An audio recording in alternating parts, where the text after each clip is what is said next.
Tu vas t'en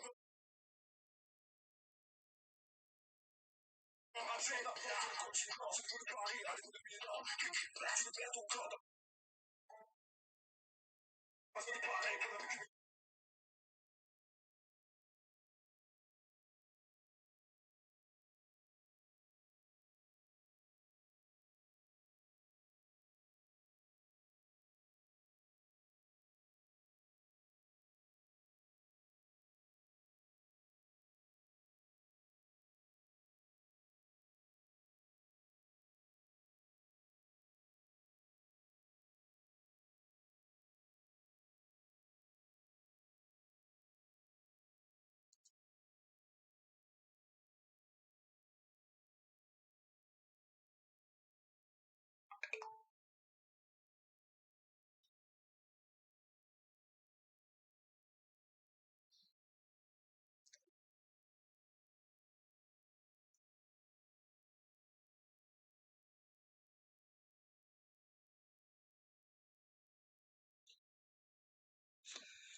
Alright, thank you.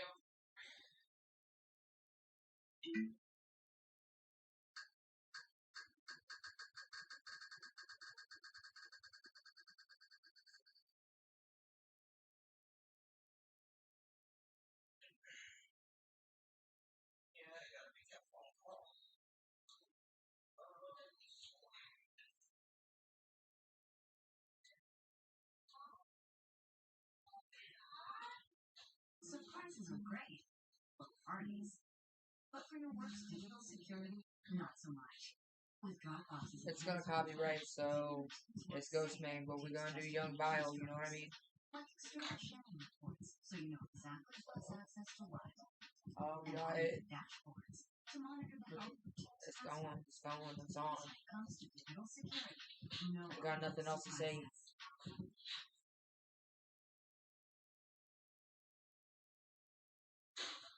If you're thinking about going back to school, SNHU is for you. I ended up spending less money my entire time at SNHU than I did in just 1 year. Get extra credit. My time at SNHU has given me more confidence. Now I can go for that promotion. If you're ready to go back to school, Southern has University that changed my life, and it can change yours too. Visit snhu.edu.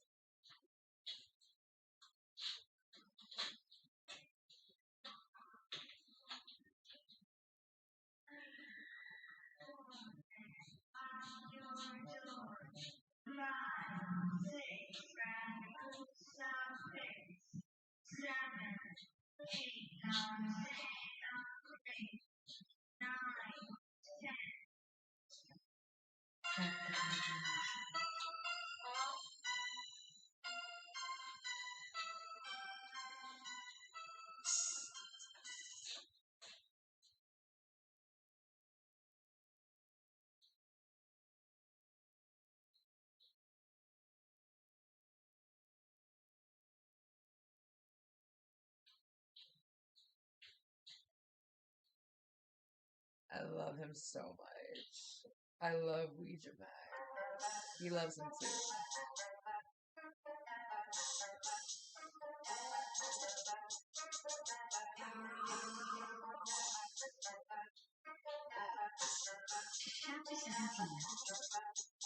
Get a life, little bitch, get a life. Get some ice, little bitch, get some ice. Get your weight up, bitch, get some rice. Get a life, little bitch, get a life.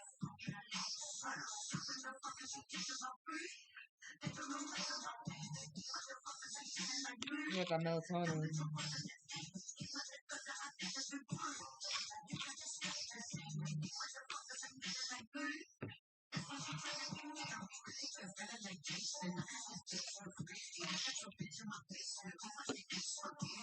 Alright guys, I'm gonna take all these pills.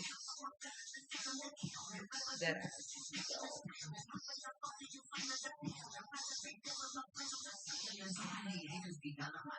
I'm about to have to start charging them rent. I need a real estate agent for this. Changing with dress cause we know where you live. Need some advice on me, I got the tip. I'm about to tell your ass just what it is. Go ahead and wipe my name off of your lips. Then I'ma tell you what you need to get a life, little bitch. Get a life. Get some ice, little bitch.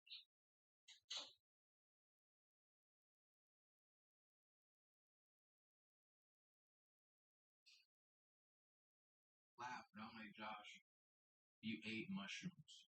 It's impossible for you to die. Like, you can't die from mushrooms. Like, because I was feeling like I was about to start dying.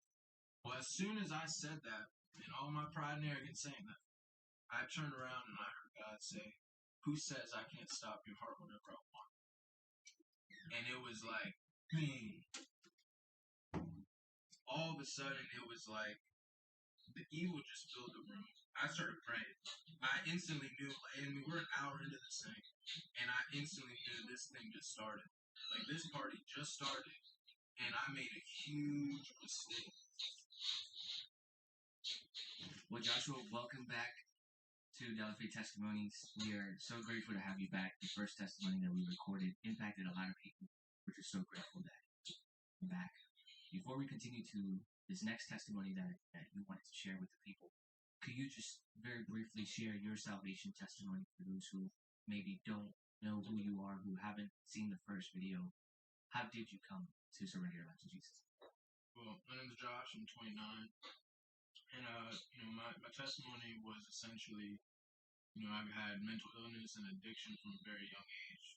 Around 12 years old, it started. And so I was on a 12, 15-year journey of drug addiction, mental illness, going in and out of jails and rehabs and psych wards even. And around 2017, it all kind of came crashing down. I found myself homeless and at the bottom of bottoms. And I was crying out to Jesus and essentially ended up in jail and having an encounter with God that just completely changed my life and just changed me as a person. And so from 2017, 2018, I've just been walking with God and restored my entire life, really, and everything that I had lost through the addictions and all the issues. Gotta set the pills up, you know what I mean?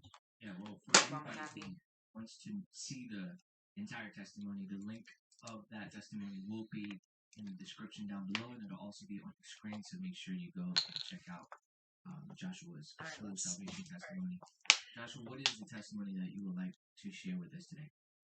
So the testimony I want to share today is really about me taking mushrooms after I had been walking with Christ. And so to give a little context, I think I should probably give a little bit of a backstory leading up to it. I was walking with Jesus for about 2.5 years at this point. Whenever I got saved, I went immediately into evangelism, immediately into street evangelism, preaching the gospel, and I got consumed by it. So about 2.5 years into this, I had seen miracles, I had, prophesied, I had cast out demons, I was walking in the fullness of the gospel, growing in God and seeing things, but somewhere along the line, it starts to cost a lot. It starts to really cost you things. It started to cost jobs, friendships, relationships, issues with family members even. And the other part of it was that after talking to so many different people, it's like you see so many different perspectives. And because of my background, I kind of, came up in the new age and very open-minded type of background. You can identify and understand why people think this way. And so for me, I guess what happened was somewhere along this journey, I started to really question, like, Jesus. It was like, Jesus, I know that you're real. Like, I know you're king. But how do I know that you're just my king, or you're not just my king? How do I know that there isn't another way? Like it started to feel arrogant telling people like, no, you're wrong. Not that I say it like that, but in your heart, it's like, well, that's wrong. Jesus is the truth. If it's not Jesus, it's not right. And so I noticed that after talking to so many 232. people, I felt like, 2.32. God, I want to really be more sure about this. Like I was at the point where it was like, I'm ready to die for this thing. And it was like, are you really that confident in this? Like I know God showed up for me, but do I really know that I know that I know? The other aspect of it was that I would talk to people, and Saturday, it was like it's gonna cost it $50. seemed like God wasn't working for some people the way He worked for me. Like you'd meet these people like, I prayed to Jesus, I did this, I called on Jesus, and they're still in their struggles, and God didn't like come do what He did for me for other people. And so essentially, what happened was I started to get frustrated with this. So my faith was getting challenged. I always say it's like it's easy to have faith when you just come to church on Sunday and just do your life. But you don't really know what kind of faith you have until you take that faith and you try to build something with it, or you take that faith and you know come against something with it, or you know what I mean. When you use the shield of faith as an offensive thing is when you find out what kind of faith you have. And so when I was constantly finding myself in these situations of trying to bring my faith into the world and I guess inculcate my ideas onto other people. And so basically what happened was I was online one day and I stumbled upon this video of talking about there was a sect of Christianity back in the day that did mushrooms. And that was deceived. Where it was like, I saw this, I mean, this is crazy, this is interesting. I guess the thing about it is that mushrooms and psychedelics in my past were always something separate. Like, I saw drugs as drugs, and then psychedelics to me were like a medicine. And the funny thing about psychedelics is that it taught me a lot of things that are true. It taught me a lot of things about myself that are still true today. It taught me a lot of truth. But the thing about these things is that it's just enough truth to keep you going down the rabbit hole, and just enough lie to keep you bound. And so it's like I would take an example would be that I would take mushrooms or acid or something, and it would make me aware of where I was wrong in life, I guess you could say. Like I would feel guilty about like, man, I should be a better brother. I should be a better son. I should be a better employee. Like it would make me feel as if I was missing the mark. It would make me feel guilty. And then it would also share some type of, universal truth to me that in hindsight, it sounded like good ideas. But what happened was I never found the power to act on those things or to follow through with the things that were being revealed to me. But either way, it had a huge impact on me. And it was always like in the bottom of me somewhere like I was curious about it still. Like, what if it's really not that big of a deal? What if? And so that seed was basically planted for a couple months, and it was just kind of there. And I never really was like, I'm gonna act on it, but it was just kind of in my mind, just kind of subconsciously praying to God about it. And so what happened was my conversation with God about it was. It sounds crazy now when I hear myself, right? But my conversation with God was like, all right, God, this is what I'm gonna do. I was like, I'm going to take some psychedelics. And now, because, like I said, I was moving in the giftings, my spiritual senses were open. So I'm like, all right, now I'm awake. I'm aware. I know the truth. So I'm going to take this stuff. I'm going to go into the spirit realm, and I'm going to find out all the lies so I can come back and tell people that are caught up in this. And that was my prayer. Like, I was like, I'm going to go in the spirit realm. I'm going to use my authority in Christ, and I'm going to tell all these beings to reveal themselves in Jesus' name. And, like, show yourself kind of thing. You know what I mean? Like, show me the truth. And that was my heart behind it. It wasn't like I wanted to escape or get high. It was like, I just want to know more truth. I want to understand. So when I'm ministering to these people and telling them, like, no, like, so I have something to stand on and why I believe what I believe. I'm speaking for myself, but one thing that's bothered me is when you see people, present the gospel or faith and have absolutely no understanding of anything else. You know what I mean? Like Paul says, he became all things to all men. So I believe that I wanted to know why I believe what I believe. This went on for a couple months, and so anyways, one day I was at my friend's house, and I went to this guy's house to make music. I would go there and record and then leave. But the thing is like he was trapping. He was selling weed. He was selling stuff. Like, and I knew that, but I would go there and just in my mind like I just record music and leave. And he was still You wanna someone fuck I cared this? about a lot. Someone I still have a lot of love for. But I went over there one night, and at this point, this idea had been kind of in my mind for a couple months. And so I go over there, and he shows up, and next thing I know, he's like dumping out a whole bag of these mushrooms on his bed. And I'm sitting there, and I'm about to record the song, and they're just like right there. And the interesting thing is that the reason I don't, do heroin anymore is because I got free from it. I know the death that comes with addiction. The reason I don't, watch porn is because I know the darkness that it brings. I know the effects of it. The reason I don't do certain things is because the truth has been revealed in a way where it's not appealing to me. But with the psychedelics, there was fear there, and I didn't like that. It was like I wasn't doing it because I was scared, but I didn't know why. And the fact that there was fear in front of it made me want to do it because I was scared to do it. And so they were there, and my stomach started kind of like, and he started telling me like, yeah, here, just do it, kind of thing, right? He wasn't really pressuring me, but he was laying out the little, a little seed there to get me kind of in it. And I said, yeah, I'm gonna do it. I said, now or never, right, God? I was like, you know what? Let's do this thing. And so, I ate it. It was a little, eighth chocolate or whatever, and I just ate it. This wasn't my first rodeo. Psychedelics were a huge part of my past. I had experience with mushrooms, acid, DMT over 100 times. I was very good at handling this stuff. I never had a bad trip. I had taken much larger doses and been coherent. You know what I mean? I could take acid and go to work. Like I was very functional on it. I was very good at keeping my mind in check.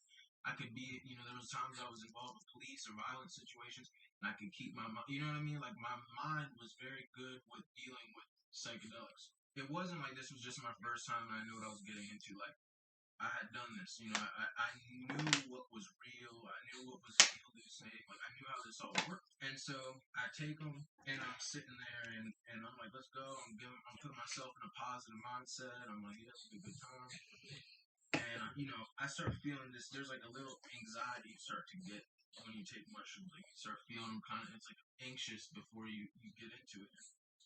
I start feeling that, and I'm like, all right, let's just like make music. I'm gonna get my mind off, what this. I'm gonna get into a good mindset thing. We're starting to like put on some beats. All of a sudden, my friend, this is probably about 20 minutes in.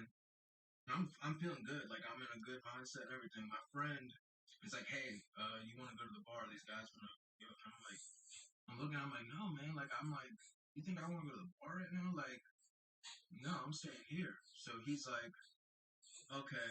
He's like, I'm gonna leave them. So this is about 30, 40 minutes. He gets up and he leaves. And man, when I tell you a switch went off, a switch went off. It was like I was watching him, and all of a sudden it was like I saw that I was being set up. That's how it felt. It felt like someone lured me into somewhere and was like, all right, I'm gonna go.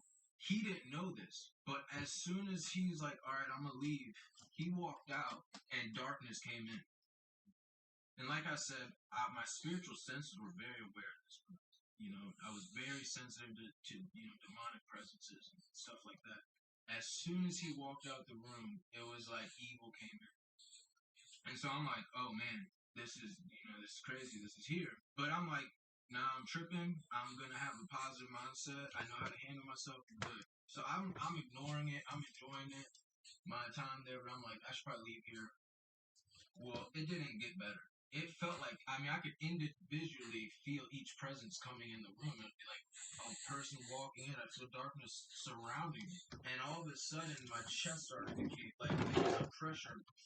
And I'm like, I was having trouble breathing, but I'm like, all right, Josh, we're not doing this. You're good. So I go in the bathroom and I'm laughing. I'm like cheering myself up. I'm like, this is amazing. Your life's good. You're healthy. I'm telling myself I'm blessed. I go in the mirror and I laugh, and I'm like, Josh, you ate mushrooms. It's impossible. It's impossible for you to die. Like you can't die from mushrooms. Like because I was feeling I was about to start dying. Well, as soon as I said that, all my pride and arrogance saying that, I turned around and I heard God say, "Who says I can't stop your heart whenever I want?" and it was like,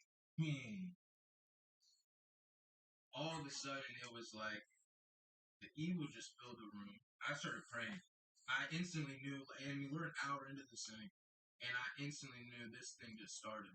Like, this party just started, and I made a huge mistake. Instantly knew, like, oh my gosh, what did I do? Oh my, dude, instantly, God have mercy, God have mercy, Lord forgive me. I started praying in tongues, and it would be like, it was bad, but I'd stay there, and then I noticed if I stopped, I would feel like darkness consume me again. I feel like I get pressure on my chest, and I feel like I'm dying. Now, for context, how long does it usually, a trip, one question, how long is it usually? Mushroom trip is usually about 5 to 6 hours, actually, 5 to 7. Yeah. And like I said, this dose was, in my eyes, just a regular dose. That was what I took. And I had taken much larger doses. So this, I'm getting encircled. My very first thought, once I was aware of what was happening, like I felt like I was encircled by death. You know, death ensnared me, encircled me. And my first thought was, Josh, who are you going to call? You can't call a lawyer in this situation. I can't call my mom or my daddy. I can't, you know what I mean? I can't call my pastor. Who am I going to call in this situation? There's no amount of money. Like, I was aware of the huge mistake that I just made. Like, this wasn't, you know, some peccadillo or you know, little mistake. This was like, I was aware immediately. You just made a huge error, and you're in big trouble. Like, that was how I knew in the spirit. I just opened the door and legally gave this rights to happen right now. I agree with this. Well, I'm praying, and it's getting more and more intense. It's getting worse and worse, and I'm feeling like, all right, I need to get out of here. And I remember my wife was at dinner with some friends. She was coming back. So I'm like, oh, I got to get out of this atmosphere. Maybe if I leave the atmosphere, it'll start getting better. So I call my wife. I'm like, you got to come get me. By the time she gets there, about 20, 30 minutes later, I'm like in full distress. Like, it was not, like, all I can tell you is it just felt like darkness was just caving in on me, and I was dying. By the time I got in the car, I couldn't breathe. My wife, she didn't know what was going on, so she's like trying to have a conversation. What's going on? I'm like, Jackie, at this point, I was starting to get pulled into the spirit realm. Like, I was leaving my body. And I would just be in this void of blackness. And I didn't know what was going on. All I knew was I felt like I was dying. And the only thing that would make me feel like I would live was to pray. And so I'm like, Jackie, I can't talk right now. Just pray for me. Like, you know what I'm saying? And in the car ride, she was like, oh my gosh, are you? Because I couldn't breathe. I was like, I was dying. I felt like I was dying. And I was like, just pray. I can't talk. And anytime I come into my flesh, I feel like I was dying. And I had to go back into the spirit. Like, I'm going in and out of my body. Like, I'm just like getting shot out into this like black void, and I'm coming back in my body and feel like I'm dying. I get back to my house, and this is where everything took a turn. I get into my bedroom, and I'm just on the floor. And at this point, I'm like fully just in the spirit realm. I'm leaving my body, and I'm just going. And what happens is I found myself floating in this black abyss, and I didn't really know what was going on at first. And then vision started to come to it. Next thing I knew, I was in a hand. I was in this big hand, just laying there, helpless. Like I said, like I knew, like there's nothing no one can do anything for me. No amount of money, nothing. You are here on your own account. You're in trouble. And I said, oh my gosh. And the Bible says that to fall into the hand of the living God is a dreadful and fearful thing. It's not. It was like fear is not an accurate word for how I felt. It was just such a degree of helplessness that I can't explain it. Fear is not the right word, but I'm in this hand. And all of a sudden, on my right hand, I just see like 20, 30 demons. And on my left, it was like the kingdom of heaven. I can't explain it. The kingdom was almost veiled in a sense. It was like a real thin white sheet over something. You could still see what everything is, but the fullness of its glory was. I'm in a hand in the middle of this abyss. I knew hell was under me. It was just a dark abyss of blackness. But I knew if I got dropped, like all these demons are on my right side, and they step like they're speaking to heaven. I'm in the middle, like in the hand, like oh my gosh. And they said, this one that was like bigger than the other one stood up, and he said, "We're tired of this kid." They said he keeps coming to our kingdom and taking people out. And then he came back and ate off our table. Once he said that, it was like everything hit me. Like the fullness of my mistake was like, oh my gosh, what did you do? And then at that point, it was like, I'm still not being able to breathe. I'm still not being, like, I'm in full blown fear. Now I'm seeing this stuff happen right in front of my eyes. I can't breathe. And I'm like, oh my God, please have mercy, please have mercy. And see, what was happening was like, if I came back to my body, it would feel like I was dying. And I knew I had to go back and like intercede for myself in the spirit. And it was like, I'm telling my wife, because she keeps trying to have a conversation, like, what's going on, talk to me. And I'm like, you don't understand. Like, I can't be in here right now. I have to go back. Like, I couldn't be in the like in my flesh. I told my wife, I'm like, you don't understand what's happening right now. Just intercede for me, please. Like, I'm trying to explain what's happening, but I can't talk. I couldn't breathe. And so I'm in this situation for a while. I don't know how long, but for a good amount of time, it's like they're having conversations that I can't hear. I was in like the courts of heaven. Like there was a court case happening, and I'm getting persecuted by the devil. I can't hear what's going on. And all I know is I'm terrified. I could feel my organs shriveling up. I could feel myself, life just fully leaving my body. Like I knew that no matter how much water I drank, I would still be thirsty. I knew that if I got dropped from his hand, that these demons were gonna like take me, or I was just gonna drop into an abyss of hell or something. Like I wish I could find the words for how helpless I felt. Like I was in a hand and knew that there was nothing I could do, and that these demons were coming to get me. Like they were like, this kid invited us here. He broke a law, and like this was a major infraction, and we're coming to get justice on this. That's how it felt. And so I feel my body like dying. And the other thing was that fighting was tiring. So I'm like in this hand, I'm pleading out to God, like, God have mercy, God forgive me, like what, like I'm sorry. But I was so exhausted, like I can't really explain it. There's a psalm that says, in your hand I've been spent. And that's how I felt. I was completely like void of energy. And so at one point, after like an hour or two of this, I said, God, you know what? I believe you're just. I said, Jesus, I made a big mistake, but you're my Lord, my Savior. I said, I give up. I surrender to your hand. And I went and lived. And I started feeling myself dying. Like I started feeling myself passing over, and my physical body started dying. And then something in me told me, like, no, you keep fighting. Like you have to keep fighting. So I'm like, and this is the other thing, is that God literally hands you every breath you have. No joke, intentionally hands you by mercy every hand you get. So I'm in this hand, I'm dead. I have nothing to, I'm just empty, dead. And I started seeing breath like come to me. I don't know how to explain it, except I knew where God was, and He started sending me breath, because I was able to see like breath coming to me, and I'd go, and then it would be like a minute before I got another breath, and I started feeling breaths coming to me, and I couldn't breathe again, and then I'd be like suffocating, shriveling up, dying, and I'd get a breath. And so this goes on for a while, and then I said it wasn't like releasing, like it wasn't getting better, I'm just fighting. Then all of a sudden I said, I need to be here for my family. I said, like, I don't know what to do. I cried out for mercy. I said, God, I need to be here for my family, and for like every person in my life that you called me to like help get about me. As soon as I started saying that, I started feeling the pressure of like death start to release. And at that moment, a cloud of witnesses came around me, like 6 or 7 like saints, angels, like came around me, and they would start praying for me.